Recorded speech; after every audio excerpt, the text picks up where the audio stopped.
Genesee 25 in Flint. This is Mid-Michigan Now. We're staring down October 1st with continued inaction. Stagnation in Lansing as a school aid budget remains in limbo. Good evening, everyone. Thanks for joining us. I'm Mike Woolfolk. Superintendents in Genesee County have collectively signed a letter encouraging families to reach out to lawmakers and ask them to iron out a funding plan. The letter, sent this week, has all 21 superintendents asking for support. Mid-Michigan Now's Courtney Bennett is here with more. And Courtney, why did they send this letter? Mike, their goal with the letter was to let families and staff know, as leaders of school districts, they are taking this inaction in Lansing seriously. They also want to encourage families to be part of the conversation. These leaders say there's a lot on the line. When we lose that state aid payment, now we have to make tough decisions, to your point, about staffing for classrooms, class sizes, mental health supports, at-risk supports. It's getting down to the wire for Lansing to pass a budget. For superintendents like Trevor Allward at Grambling Community Schools, typically conversations on funding start in the spring. The Senate, the House, and the governor's office will get into a caucus with their three proposed budgets and try to come to agreements on the things they agree upon. That didn't happen. The stalemate that started in April and May really became inaction then and continued throughout the summer. As the days of summer break faded away and kids returned to classrooms, the reality of possibly making tough decisions without money, it's setting in.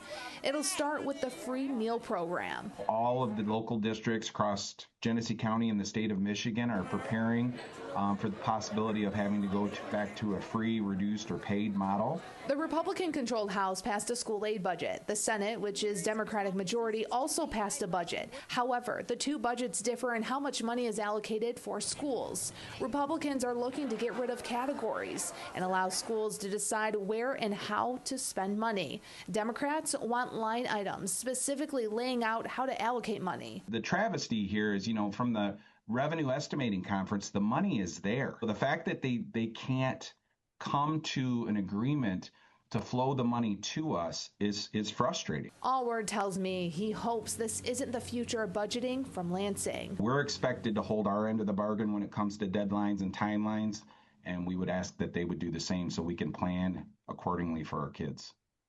If a budget isn't passed, the state faces a potential government shutdown come October 1st. For now, live in the studio, Courtney Bennett, Mid-Michigan Now. All right, Courtney, thank you. Well, we are continuing our coverage of the Teamsters nurses strike at Henry Ford Health Genesys Hospital. It's now in its fifth day. Both sides spent this day at the bargaining table. Mid-Michigan Now's Andrea Flores is live at the picket line in Grand Blanc. And Andrea, are there any updates on those talks? Mike, negotiations have wrapped up today, but without a deal. The biggest issue continues to be nurse-to-patient ratios, and the hospital is pushing back on some of the union's claims. The strike began on Monday when hundreds of unionized nurses walked off the job. In a new statement today, a hospital spokesperson says it has been able to maintain safe staffing since the strike started. They also report fewer call-offs from the nurses still on duty and say they've consistently been meeting their target nurse-to-patient ratios. The hospital also points to call-off numbers before the strike, saying more than 250 nurses in the week leading up to it and nearly 6,000 this year.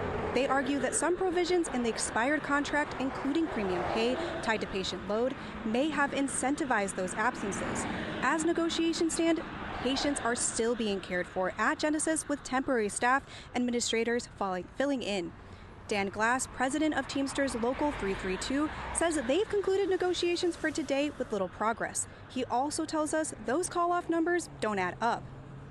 The numbers we got on actual call-ins were just shy of 1,900 in a 7-month period, which is around 2.5 call-ins per person. So the number they put out, in my opinion, was a blatant lie.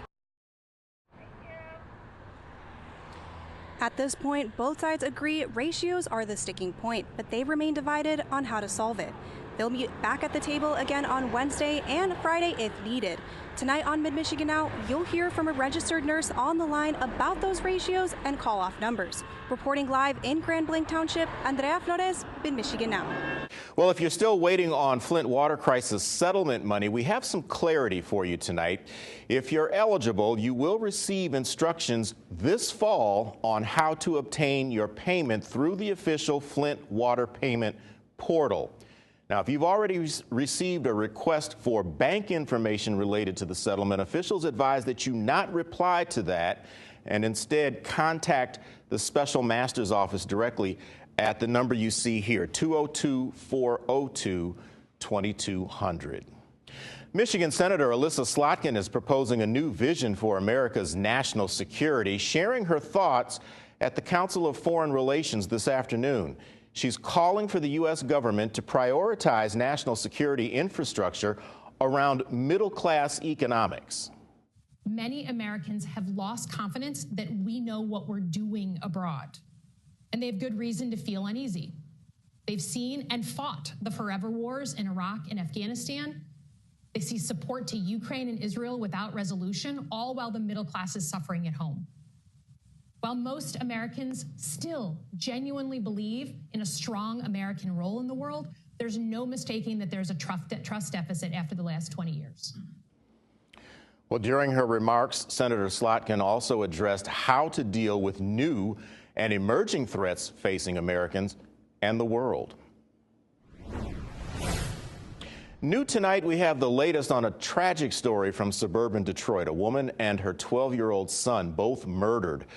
Well, Oakland County prosecutor Karen McDonald is now charging that woman's brother, LaDamian Keith Hill, with the crime. Linda Hill and her son, Cardi Jackson, were both found dead in their Hazel Park home on Monday.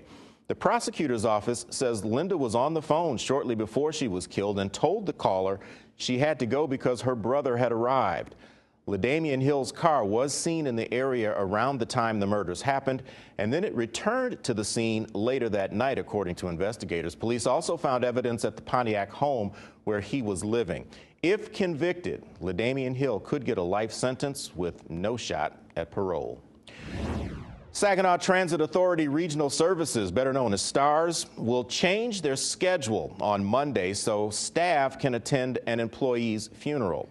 So routes 7, 8, 2, 4, 3, and 11 will all operate on off-peak schedules. All other routes for STARS will operate as normal. Again, that is on Monday. Well, if you want to hear some bikes rumble or a good classic engine roar in mid-Michigan, there are two events happening this weekend celebrating vehicles. First, Bikes on the Bricks is revving up in downtown Flint. The event kicking off this morning, in fact, with a police biking competition. These are motorcycle cops maneuvering through a course that is set up on the flat lot. We have motor officers that come in from Canada, all over the states. We have, obviously the majority are from Michigan, but every year we have new agencies apply, the word spreads, and we have more officers show up every year. Other Bikes on the Bricks activities include tomorrow's police escorted ride and Sunday's big bike show. Also, you can check out a stunt team show, enjoy some adult beverages in the beer tent, and hear live bands perform. The other event is in Frankenmuth. It's the Frankenmuth Auto Fest, which is back now for its 42nd year. This is the biggest fundraiser for the Frankenmuth Rotary Club, Lions Club, and other organizations in the city. They have raised close to $2 million over the last 12 years. Now, you can celebrate the state's most unique cars with a block party, drone show, even a pancake breakfast. This event also runs through Sunday night. All right, here's something that started as an idea in Defying Gravity Bakery Cafe owner Michelle Holmes' head while she was walking to get coffee on vacation. She says the rest is history. This, what you see here, is the Cat Valier Lounge. It has a rotating selection of cats specially chosen by the Shiawassee Humane Society. The lounge opened on August 27th, and already they've had more than 100 visitors come in ready to meet their new furry best friends. Already owning Defying Gravity, Holmes says opening this cat lounge was the next best step. The community really loves the idea of having the cats here and the fact that it's helping out the Humane Society with some of their overcrowding. And, you know, it just helps spread the word about them a lot as well.